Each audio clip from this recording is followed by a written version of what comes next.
यहाँ कहाँ तू चली है अस्पताल से?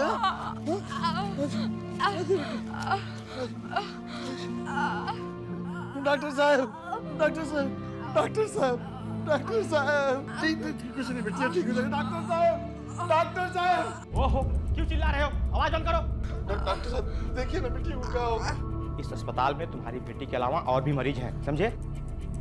कुछ कीजिए ना डॉक्टर साहब। देखो, कांटे लगेंगे ना तो खून बहेंगे। हम लोग जितना इलाज करते बना कर दिए, इसको यहाँ से ले जाओ। डॉक्टर साहब अभी ठीक से चल भी नहीं पा रही, इतने बड़े हादसे के बाद। हमको वो सब नहीं मालूम, बलात्कार बोल के लाए थे, हम लोगों ने इलाज कर दिया। जितना करते बना उससे अच्छा किए। इसको यहाँ से ले जाओ, ये पागल खाना नहीं है, समझे? डॉक्टर साहब ये खून देखिए ना। What what? इनको एंटीसेप्टिक लगा दो। ठीक है।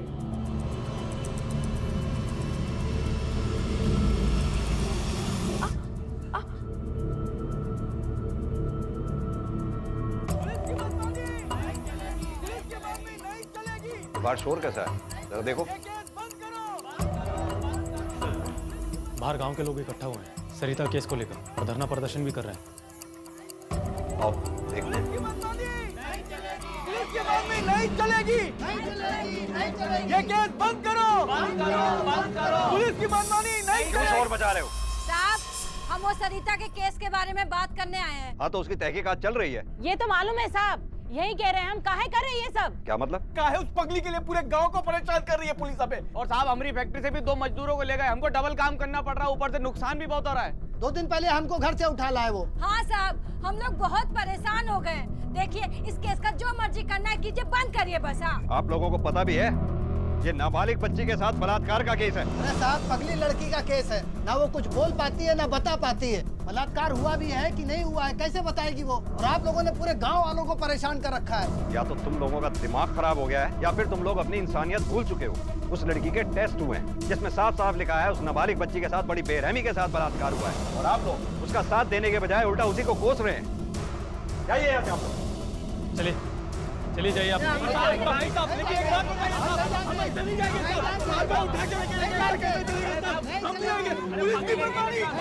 उत्तर प्रदेश में बसा ये गांव इसारी, जहां एक मानसिक रूप से विकलांग 14 साल की बच्ची के साथ बलात्कार हुआ। लेकिन गांव वाले अपराधियों को पकड़ने की बजाय पुलिस पर इस बात के लिए दबाव डाल रहे थे कि इस केस को बंद कर दिया जाए।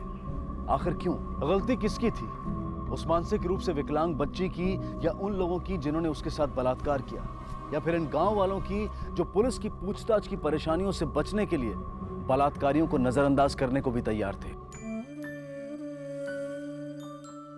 ले खाना खा। अरे तुम्हारे नहीं कहने से नहीं होगा, समझी ना? चल खा खा, मैं कह रही खा।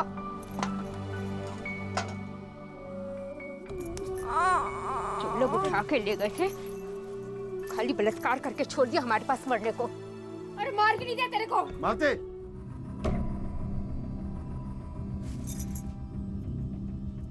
पगला गए हो का? हाँ क्या ना तना बकरे? हाँ हम पगला गए हैं। अरे इस लड़की ने शराब कर दिया हमारी जिंदगी को। अनाज वाले ने अनाज देने से मना कर दिया। सारे गांव वालों से दुश्मनी हो गई हमारी। बढ़ने भी नहीं है ये।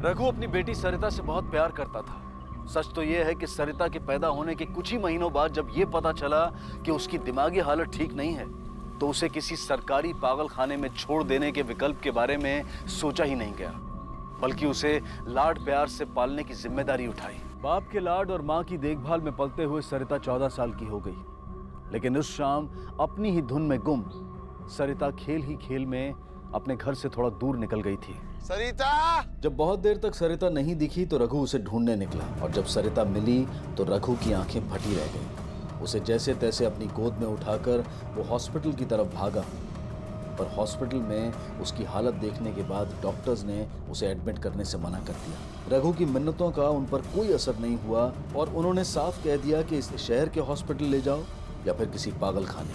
अपनी बच्ची को मालती के पास छोड़कर रघु पुलिस स्टेशन की तरफ भागा।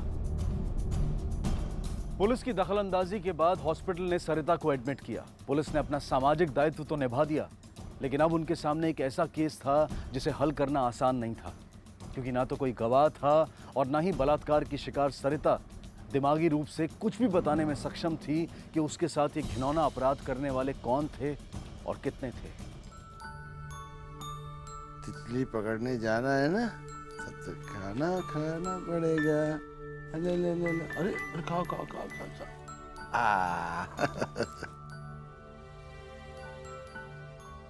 बलात्कार का होता है?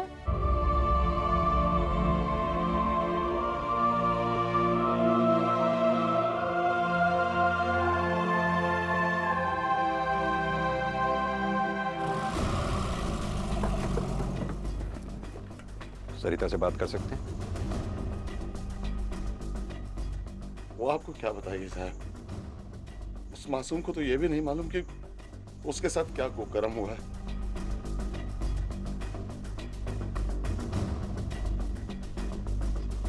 बेटा, क्या आप हमें बता सकते हो कि आपके साथ वहाँ पर क्या हुआ था? पेट के नीचे दर्द होता है। उन लोगों ने आपको मारा था? मारा था? अच्छा ये बताओ, कितने बुरे लोग थे वहाँ पर? कितने लोग थे मतलब? पूछिए, मदद कीजिए। 1, 2 1, 2 गिनती सिखाए थे ना बेटा? 1, 2, 3 1, 2, 3। सर, लगता है 1 या फिर 2 से ज्यादा लोग। का मतलब 3-4 लोग।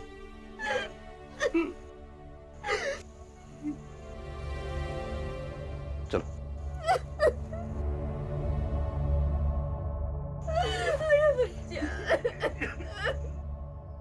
किसी भी भाषा में ऐसा कोई शब्द नहीं है जो बलात्कार की शिकार किसी महिला के दर्द को, उसकी लाचारी, उसकी बेबसी को पूरी तरह से बयां कर पाए।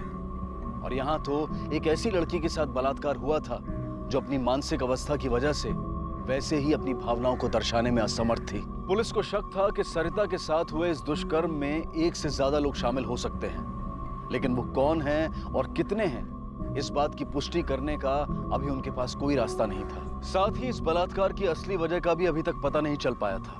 क्या मुजरिमों ने यह जुर्म सिर्फ अपनी हवस मिटाने के लिए किया था या फिर इसके पीछे कोई और वजह थी, मसलन पुरानी दुश्मनी या रंजिश, या फिर अतीत में इस लड़की या इसके परिवार से हुई कोई ऐसी गलती जिसका बदला इस तरह से लिया गया था।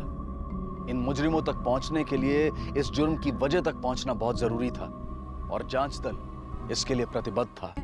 अब आगे क्या बताइए, बताइए। आप लोगों की रघु से क्या दुश्मनी चल रही है? अरे उसकी औकात क्या है हमारे सामने साहब? अरे ऐसे लोगों से दुश्मनी नहीं, नफरत होती, नफरत। एक बात बताइए, उस शाम आप कहाँ थे जब सरिता के साथ ये हादसा हुआ? इंस्पेक्टर साहब, आप 10 बार भी पूछेंगे ना तो हमारा बयान बदलेगा नहीं। सच यही है कि हम घर में थे, सो रहे थे। किसी ऐसे शख्स को जानते हैं आप लोग जिस पे आपको शक हो या फिर कोई विकृत मानसिकता का आदमी हो? एक आदमी को हम जानते हैं, अपनी बेटी को बचा चुके हैं उससे।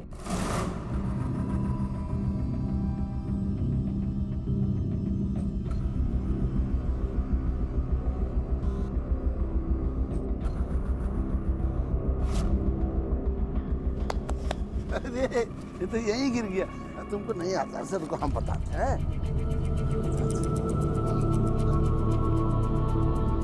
लाओ हम बताते हैं।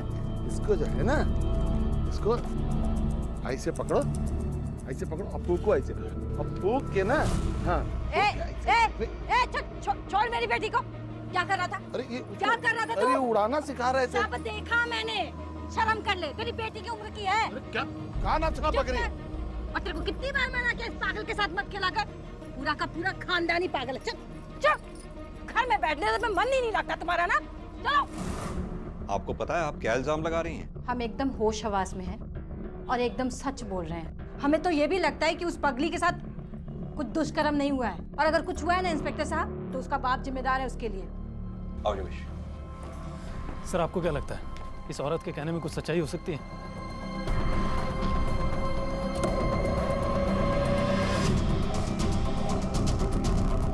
इस बाप को देखकर लगता नहीं ऐसा कि ये अपनी बेटी के साथ कोई गलत काम कर सकता है। बैठो। आमतौर पर सुरागों की तलाश में भागते दौड़ते और सबूतों की बिना पर मुजरिमों को पकड़ने वाले पुलिस वालों को कभी कभी अपनी अंतरात्मा की आवाज पर भरोसा करना पड़ता है। लेकिन यहां सवाल यह था कि क्या पुलिस की गट फीलिंग सच है या फिर जो रूपलता ने कहा है वो सच है। सरिता के इशारों पर विचार तो किया जा सकता था, लेकिन उसे पुख्ता रूप से माना नहीं जा सकता था। डॉक्टर ने यह भी कहा था कि सेक्सुअल असॉल्ट तो था, लेकिन किसी का सीमेन नहीं मिला था। इससे पुलिस ये सोचने पर मजबूर हो गई थी कि क्या बलात्कार में प्रोटेक्शन यानी कॉन्डोम का इस्तेमाल किया गया था। सर मालूम चला है कि उस पूरे गांव में एक ही दुकान है जिस पर हर तरह का सामान मिलता है और इस दुकान के मालिक का नाम महाजन है। सर क्यों ना इस महाजन से पूछताछ की जाए कि वारदात वाले दिन से लेकर एक हफ्ते पहले तक किन किन लोगों ने कॉन्डोम खरीदा हो। छोटी मोटी खरीदारी का बिल थोड़ी बनाएंगे। गिने चुने गिनती के लोग आते हैं तुम्हारी दुकान पे और तुम कह रहे हो तुम्हें याद नहीं है। याद तो है साहब, लेकिन थोड़ा सोचना पड़ेगा ना। किसी का भी नाम दे दूं जिसने पहले या बाद में खरीदा हो, वो तो बेचारा फंस जाएगा। उनको जो बोला है वो करो, ज़्यादा बकवास मत करो, समझे? ठीक है साहब, जैसा आप बोलिए।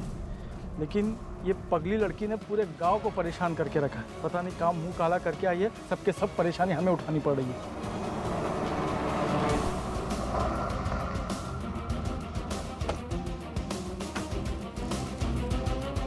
सर इस जगह को कई बार देख चुके हैं। आई नो, पर कभी कभी चीजें नजर से चूक जाती हैं और ये बात भी पक्की है कि सबूत हमें वारदात की जगह से ही मिल सकता है। हाँ, रघु ने कहा था कि सरिता उसे यहाँ बेहोश पड़ी मिली थी, लेकिन ये भी मुमकिन है कि वारदात यहाँ ना होकर के कहीं और हुई हो। सरिता यहाँ खुद चलकर पहुंची हो या फिर उसे यहाँ लाकर फेंक दिया गया हो। हमें अपनी जांच का दायरा बढ़ाना होगा और एक बार फिर अच्छी तरह से छानबीन करनी होगी। चलो आओ।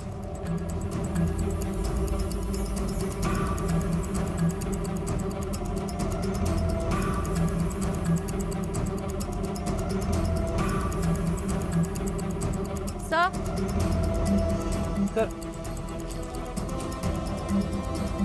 सर ड्रिंक की बोतल एविडेंस बैग में डालो।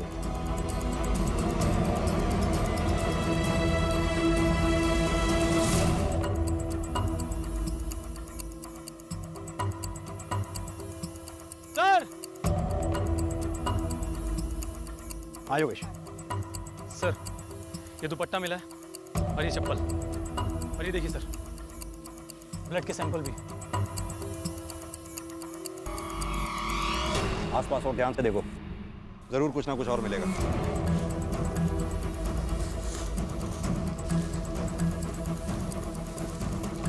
एक मिनट सीमा ये उठाओ।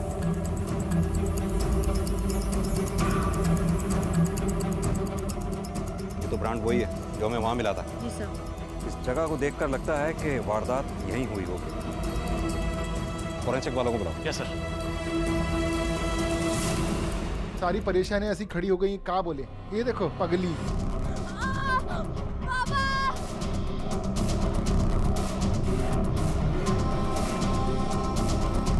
देखो देखो देखो इसकी।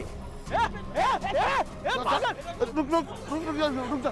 अरे पकड़ के रखना इसको, पागल कहेगी, मार देगी किसी दिन। कीचड़ में पत्थर मारेगी तो कीचड़ हम पे ही उड़ेगा ना। पानी लेके आ।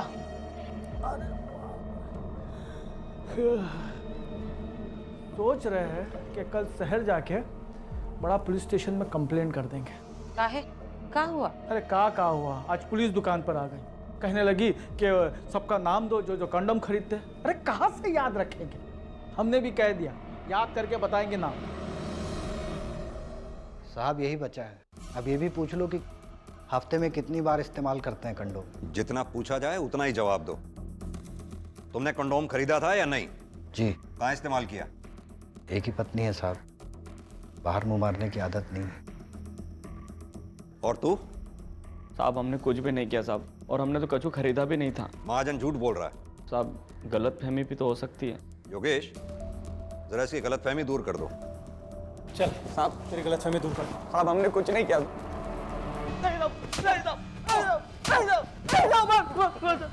बताता हूँ साहब, मैंने खरीदा था सब पर अपने लिए नहीं। तो फिर किसके लिए खरीदा था?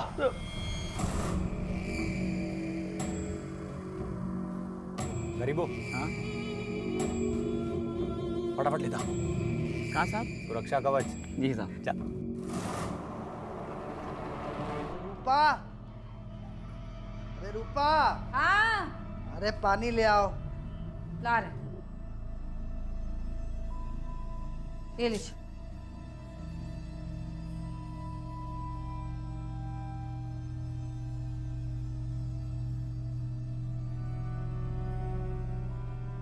पुलिस वाले अब काहे बुलाए थे आपको? अरे पगला गए साले, दिमाग घूम गया उनका।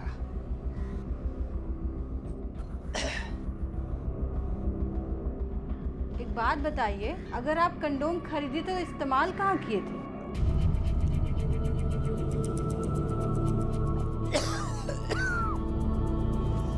यार दिमाग मत चाटो, वहां पुलिस वाले ये पूछ रहे हैं और घर में तुम ये पूछ रहे हो।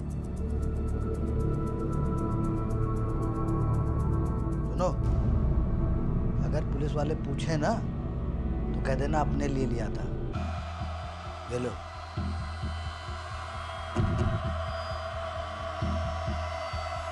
अपने लिए? सर, क्राइम सीन से जो विस्की की बोतल मिलने पर हमें मालूम चला है उस ब्रांड को 2 लोग यूज करते हैं पूरे गांव में। एक तो बलिया साड़ी फैक्ट्री का मालिक रजत और दूसरा दुहारू, जिसकी दुश्मनी रघु से है। और सर, ऐसा भी पता चला है कि रजत एक रात में 3 से 4 बोतल उड़ा देता है। एक काम करो, इस दुआरू को बुलवाओ, तब तक हम चल के इस रजत की जन्म कुंडली निकलवाते हैं। आओ।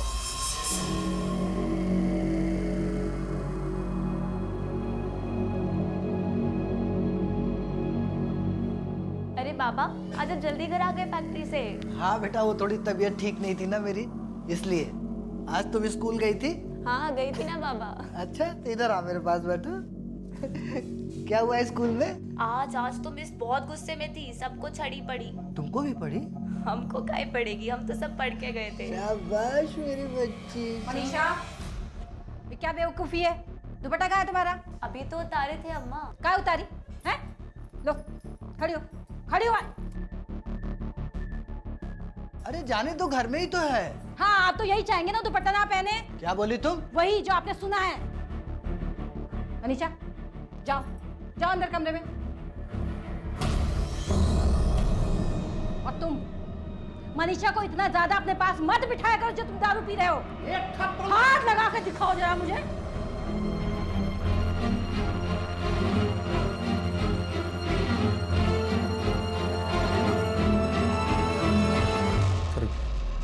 गरीबों ने जो भी कहा है वो सच है सर। हमारा एक दोस्त है जयंत, वो शहर में रहता है और उसका गेस्ट हाउस भी है। तो हमें जब भी मौका मिलता है हम उसके गेस्ट हाउस चले जाते हैं। और फिर वो फिर क्या? सर, हमारी बीवी को मत बताइएगा प्लीज़। हम साथ वहाँ पीते हैं और जयंत वहाँ लड़कियों का इंतज़ाम करता है। और फिर हम लोग। ये जयंत रहता कहाँ है? Ballia sir. Yogesh, Ballia police station को इन्फॉर्म करो और उनसे कहो कि जयंत के बारे में जानकारी हासिल करें। पर जयंत की बीवी को भी इन सब के बारे में पता नहीं है सर। कोई बात नहीं, अब पता चल जाएगा। जयंत, रजत ने हमें सब कुछ बता दिया है।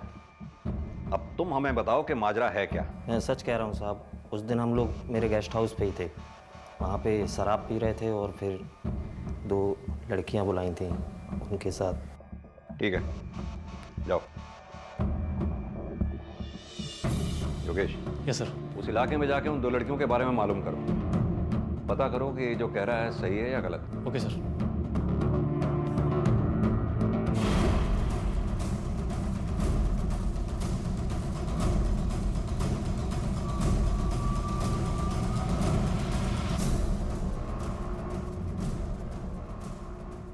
चल निकल निकल। पूजा। सर, मैंने पता किया है, उन दोनों प्रोस्टिट्यूट के बयान के हिसाब से ये दोनों जयंत के गेस्ट हाउस में थे। जयंत और रजत के बयान में कोई फर्क नहीं था। ये आखिरी दो जो शक के घेरे में थे, इनके पास मौका वारदात पर ना होने की भी वजह थी। यहाँ दुहारू से भी पूछताछ की गई और उसने भी माना कि वो भी उसी ब्रांड की शराब पीता था, मगर उसके पास खरीदी हुई बॉटल्स तक मौजूद थी। उसकी पत्नी ने भी लेडी कांस्टेबल के सामने ये बयान दिया कि उसकी और दुहारू की सेक्स लाइफ अब भी एक्टिव थी। रूपलता झूठ बोल रही थी, पर यह झूठ वो अपने पति को बचाने के लिए बोल रही थी, कुछ छिपाने के लिए या फिर अपने आप को शर्म से बचाने के लिए बोल रही थी। ये जानना आसान नहीं था। एक नाबालिग लड़की का बलात्कार हुआ था, लेकिन पुलिस की लाख कोशिशों के बावजूद भी ना तो कोई गवाह मिला था और ना ही कोई गुनहगार। और तभी एक ऐसा हादसा हुआ जिससे पूरा गांव कांप उठा।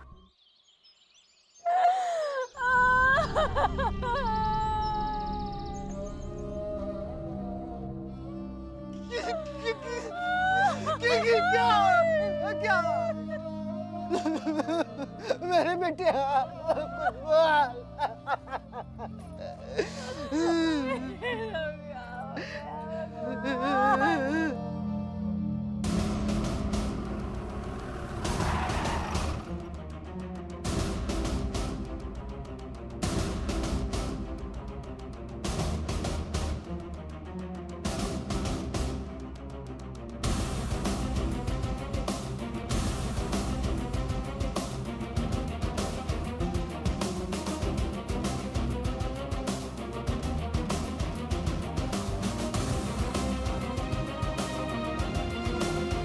लोग आसपास देखो, कुछ मिलता है क्या?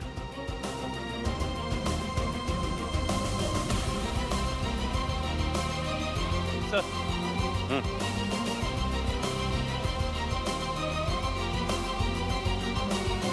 यही सबूत हमें सरिता के क्राइम स्पॉट से भी मिले। कहीं ऐसा तो नहीं मनीषा का कातिल और सरिता का रेपिस्ट एक ही हो? या फिर यह भी हो सकता है कि कोई सबूत यहां रख के किसी को फंसाना चाह रहा हो?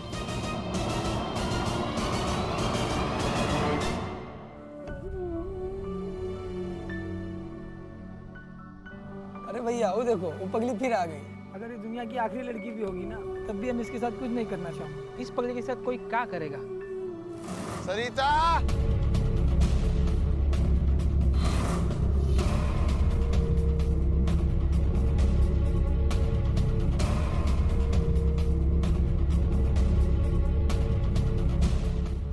एक, वो, तीन। इसका मतलब 3-4 लोग।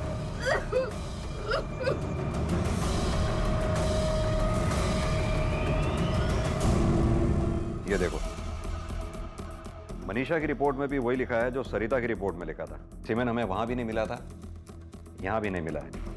सरिता की मेडिकल रिपोर्ट में भी डॉक्टर ने मल्टीपल पेनिट्रेशन का जिक्र किया है, जो इस रिपोर्ट में भी किया हुआ है। You are right sir. और क्राइम सीन से भी उसी ब्रांड के सिगरेट बट्स और विस्की की बोतल। इसके सिर्फ दो मतलब हो सकते हैं।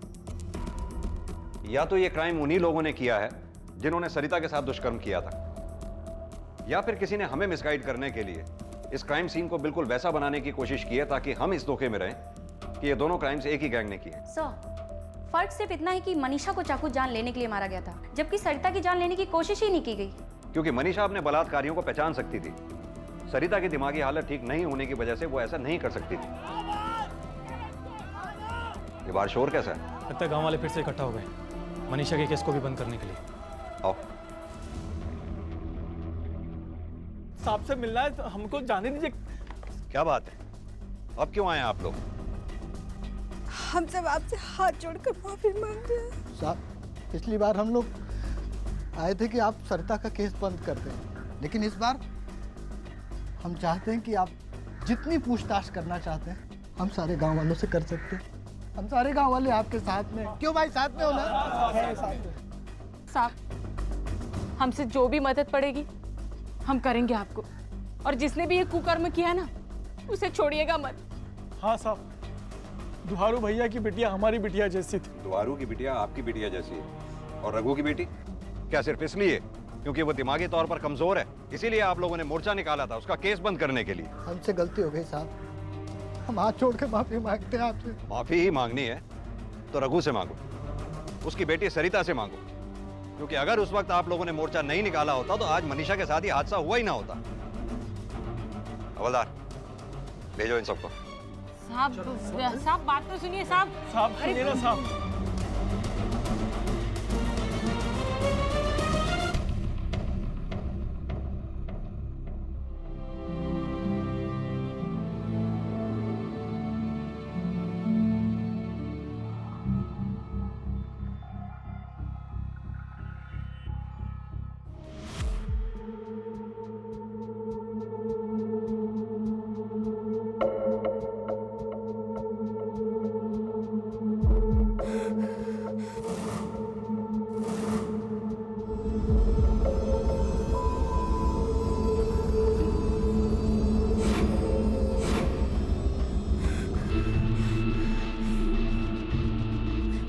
क्या हुआ बेटी?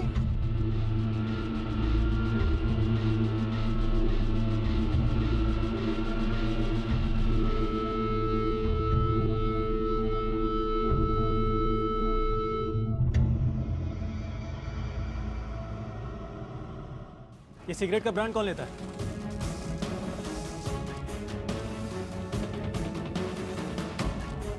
क्या है ना साहब, ये ब्रांड थोड़ा महंगा है ना, इसको शहर से मंगवाना पड़ता है। अच्छा, से खरीदता कौन है? इस ब्रांड को अक्सर रजत साहब मंगवाते हैं। चाहते कहाँ हैं आप लोग? और किस केस की तहकीकात कर रहे हैं? सरिता के रेप की या फिर मनीषा के मर्डर की? तुमसे जितना पूछा जाए उतना जवाब दो। देखिए सर, अब हम आपके किसी भी सवाल का कोई जवाब नहीं देंगे। पहले ही उस पगली के चक्कर में आप हमसे बहुत सवाल जवाब कर चुके हैं। हमको ये प्रूव करना पड़ रहा है कि कहाँ थे हम। मतलब पूरे गांव में हम ही आपको बलात्कारी लग रहे हैं का? और बाद में फिर हमको प्रूव करना पड़ेगा कि मनीषा के मर्डर के वक्त कहाँ थे हम। एक बात बताइए हमको, ये लड़कियों को अकेला घर से बाहर काहे निकलने देते हैं? कि इनके साथ कुछ हो जाए, बिना दुपट्टा के इतना मटक मटक के चलेंगी तो यही होगा ना? रजत जी, अगर आपकी अम्मा बिना दुपट्टा के घूमेगी तो आपका मन डोल जाएगा। रजत जी, वो बच्चियां थी, देखिए इसे, अपनी पूजा को देखिए एक बार, इसके साथ कुछ होगा तो। उस शाम हम ऑफिस में ही थे सर। अरे यार तुम भी ना, एक बार फंस गए तो क्या हर बार फंस जाएंगे? यार बहुत मन कर रहा है। जी मैं करवाता हूँ, जल्दी करवाता हूँ। क्या चल रहा था? कुछ नहीं, एक लास्ट ऑर्डर था, वही ले रहा था। आप हमें मंदिर ले जाने वाले थे रजत जी, फिर से भूल गए ना? अरे मेरे तो ध्यान से निकल गया। चलो फटाफट चलते हैं। चल। उस दिन ये हमें मंदिर लेके गए थे, हमें पूजा में थोड़ा टाइम लग गया, उसके बाद इन्होंने मुझे घर छोड़ दिया मंदिर से। कितने बजे घर छोड़ा था इन्होंने आपको? करीब 4:30-5 बजे। मनीषा के साथ भी जो हादसा हुआ वो करीब 5:30 बजे ही हुआ था। आप इन्हें घर छोड़कर कहाँ गए थे? सर मैं वापस फैक्ट्री गया था कुछ पैसे निकालने के लिए, वो अगले दिन मुझे बैंक में जमा कराने थे। अगर आपको मुझ पर यकीन नहीं है तो आप वॉचमैन से पूछ सकते हैं। हमें जिससे पूछना होगा हम पूछ लेंगे, तुम बस ये ध्यान रखो कि तुम जो कह रहे हो वो सच हो। सर मैं बिल्कुल सही कह रहा हूँ, आप मेरा भरोसा कर सकते हैं। आप सच बताइए मुझे, इन सब में आपका कोई हाथ तो नहीं है ना?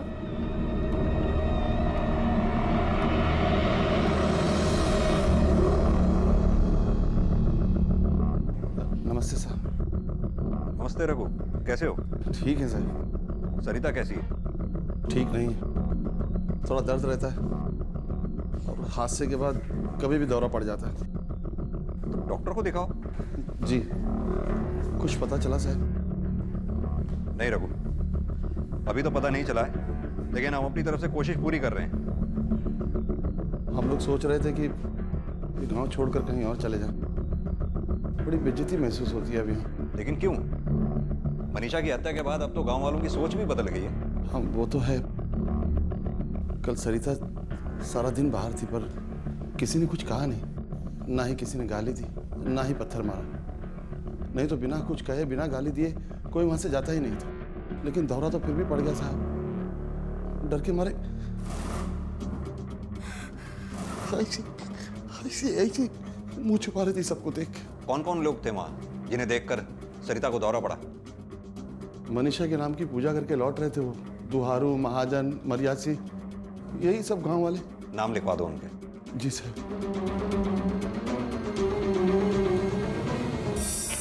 रघु, ये मनीषा का जब बलात्कार और खून हुआ उस वक्त तुम कहाँ थे? मालती की तबीयत ठीक नहीं थी और हम बिटिया के साथ बाहर गए थे। ठीक है, तुम नाम लिखवा दो और जाओ। जी सर।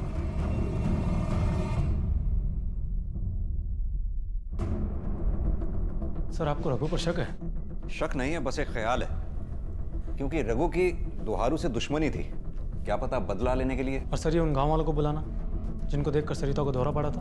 क्या पता किसी खास चेहरे को देखकर उसे दौरा पड़ा हो। अब उसकी मानसिक हालत ऐसी तो है नहीं कि वो किसी शख्स पर हाथ रख के या उंगली उठा के ये कह सके कि इस आदमी ने मेरे साथ बलात्कार किया था। हाँ, एक बात जरूर है, हो सकता है सरिता ही हमें अपने बलात्कारियों तक पहुंचा दे। रघु की जानकारी के बाद पुलिस ने उन सभी गवाहों को पुलिस स्टेशन बुलवाया जो रघु के घर के सामने से गुजरते थे, क्योंकि उनमें से ही किसी को देखकर सरिता बहुत डर गई थी।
कसम से अम्मा, कसम कुछ नहीं किया। बताते हैं सब बताते हैं साहब, लेकिन हम अकेले नहीं थे साहब, और हमारा कोनो इरादा भी नहीं था। हम तो शाम को अपने घर की तरफ जा रहे थे। सुनिए, ये गरीबों कहाँ पर है? वो वहाँ पर।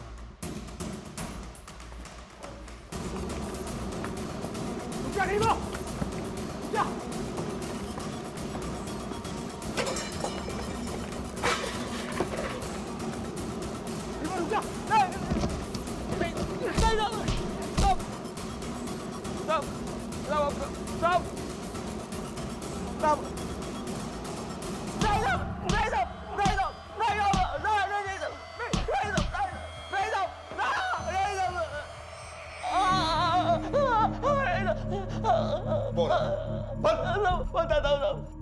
मरियासी सही कह रहा था साहब, उन्होंने वो दारू पीने के लिए बैठे थे।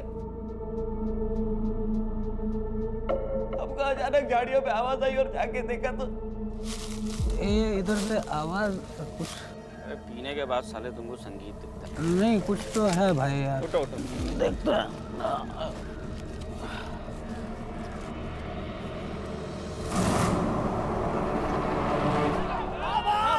मेरी बात सुनिए साहब, साहब मैंने नहीं किया साहब, मैंने कुछ नहीं किया साहब, मेरी बात सुनिए साहब, साहब मेरी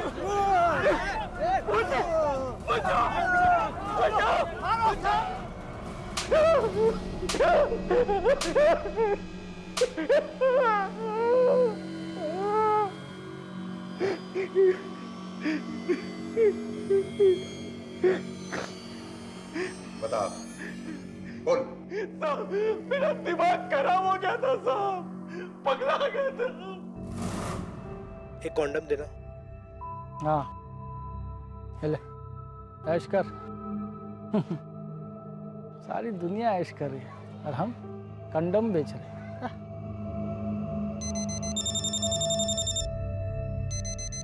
हाँ राधा बोल।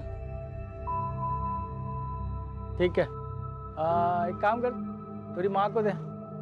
हाँ सुन, आज जरा तैयार है ना? तैयार है ना? मूड में आ रहे हैं।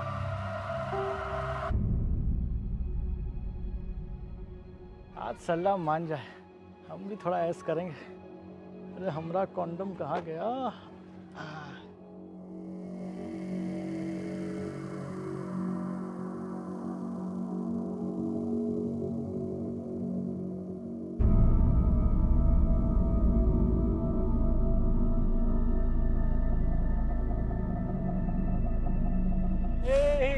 हवाई जहाज, बड़ा वाला हवाई जहाज उड़ाएंगे, बड़ा वाला। हाँ हाँ चलो चलो, बड़ा वाला। हमें चलते हैं हाँ? अपन बड़ा वाला हवाई जहाज चलो हाँ? बड़े हवाई जहाज इधर आ जा चलो अपन है ना हवाई जहाज उड़ाएंगे ये उड़ गया अभी है ना नया खेल खेलेंगे नया खेल खेलेंगे नया खेल पता है नया खेल क्या होता है पता है नया खेल बोला ना नया खेल क्या होता है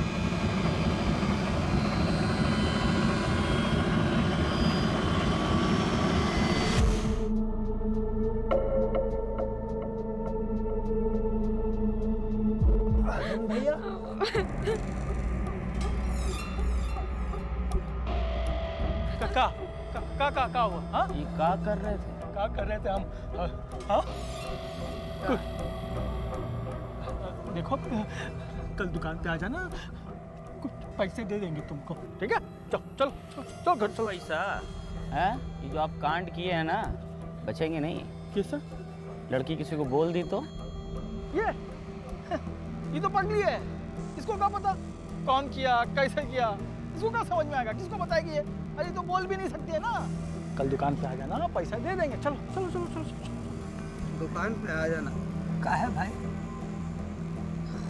लोग तो कुछ और ही सोच रहे थे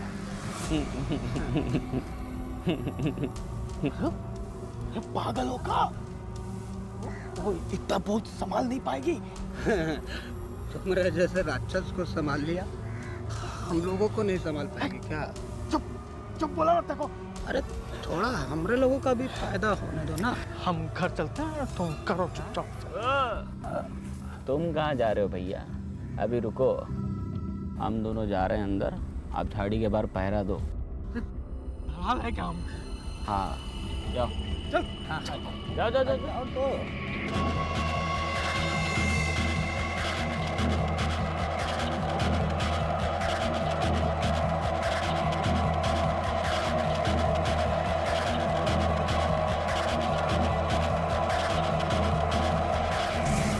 तुम्हारे साथ इस दुष्कर्म में शामिल था तो फिर कंडोम खरीदने वालों की लिस्ट में उसका नाम क्यों डाला तुमने जब आप हमसे पूछताछ करने आए थे तो हम बहुत डर गए थे हमने गरीबों के साथ मिलकर प्लान बनाया गरीबों आज पुलिस आई थी एक दुकान पे पुलिस क्या कह रही थी कि हफ्ते भर में जितने लोग ने कंडोम लेके गए थे सबका नाम बताओ हाँ तो सच बोल दो दे दो नाम दम मार के आया होगा अरे तुम्हारा नाम देंगे तो हम नहीं फंसेंगे क्या अरे टेंशन काहे ले रहे हो हमसे पुलिस पूछेगी तो हम कह देंगे किसके लिए लेके गए थे किसके लिए लेके गए हमरे साहब के लिए उन्हीं के लिए तो लेके जाते थे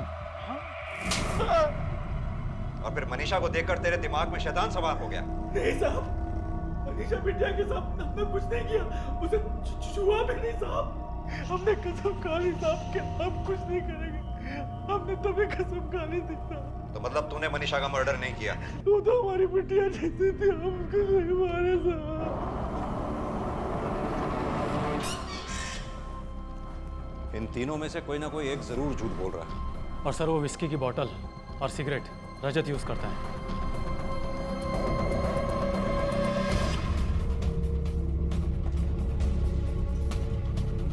जी कहिए तुम फैक्ट्री में बैठ के शराब पीते हो ना जी पर कभी कभी हमारे पास तुम्हारी फैक्ट्री का सर्च वारंट है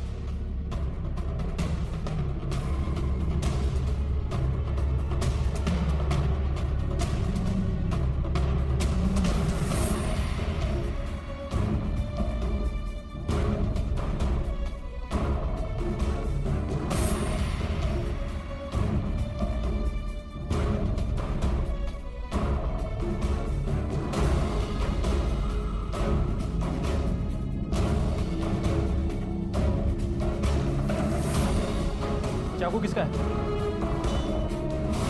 यही है ना वो चाकू जिससे तुम लोगों ने मनीषा का कत्ल किया बोलो साहब हमने इसको बहुत मना किया था कि मारो मत लेकिन इसने हमारी एक भी नहीं सुनी और जब मनीषा कुएं से पानी भर के घर पे जा रही थी तब हम लोगों की नजर उस पर पड़ी अरे ओ मनीषा कहाँ जा रही हो? अरे चाचा पानी लेने आए थे, अभी घर जा रहे हैं। अरे तो यहाँ से कहाँ घर जा रही हो? वहाँ चलो, छोटा रास्ता है, आ जाओ। पर यहाँ से थोड़ी कोई रास्ता है। इनसे पूछ लो, बताओ। हाँ, इधर बहुत छोटा रास्ता है, हम तो रोज जाते हो। अरे घर इधर है तो रास्ता अरे यहाँ से कैसे होगा? वो गली नजर आ रही, सीधे घर की तरफ। अरे चाचा क्या बोल रहे हो? यहाँ से थोड़ी। अरे चाचा अरे हम रोज जाते हैं। क्या बोल रहे हैं? छोड़ो छोड़ो मुझे, छोड़ो पापा, बचाओ, छोड़ो छोड़ो मुझे पापा, बचाओ, छोड़ो।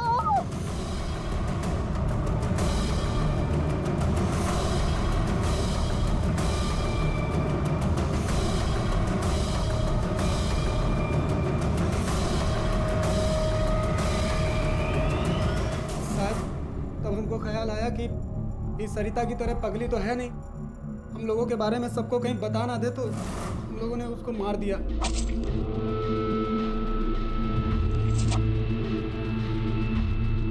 और उस जगह पे रजत साहब का दारू की बोतल और सिगरेट वहीं पे डाल दी, जिससे कि शक उन पे जाए। माफ कर दो साहब, चल,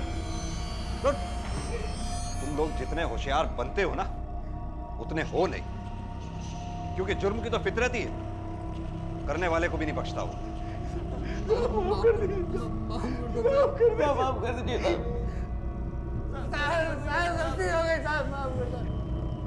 इस सामाजिक भेदभाव की वजह से एक ऐसी बच्ची की जान गई जिसका कोई दोष नहीं था। अगर गरीबों और मरियासी जैसे दरिंदों की गलती है तो गलती पूरे गांव की भी है। अगर सरिता की मानसिक स्थिति की वजह से उसका बहिष्कार कर अपने बच्चों के साथ ना खेलने देने की बजाय अगर उसे अपनाया होता, उसे प्यार दिया होता, तो महाजन जैसे दरिंदों की हिम्मत ही नहीं होती उस पर हाथ डालने की। जरूरत है सोच को बदलने की, बहिष्कार करने की नहीं, अपनाने की। इसी विचार के साथ अब मैं अनूप सोनी आपसे विदा लेता हूं। फिर मुलाकात होगी अगले एपिसोड में एक और चौंका देने वाले केस के साथ। तब तक अपना और अपने परिवार का ख्याल रखें और देखते रहें क्राइम पेट्रोल डायल 100। सबक 1 को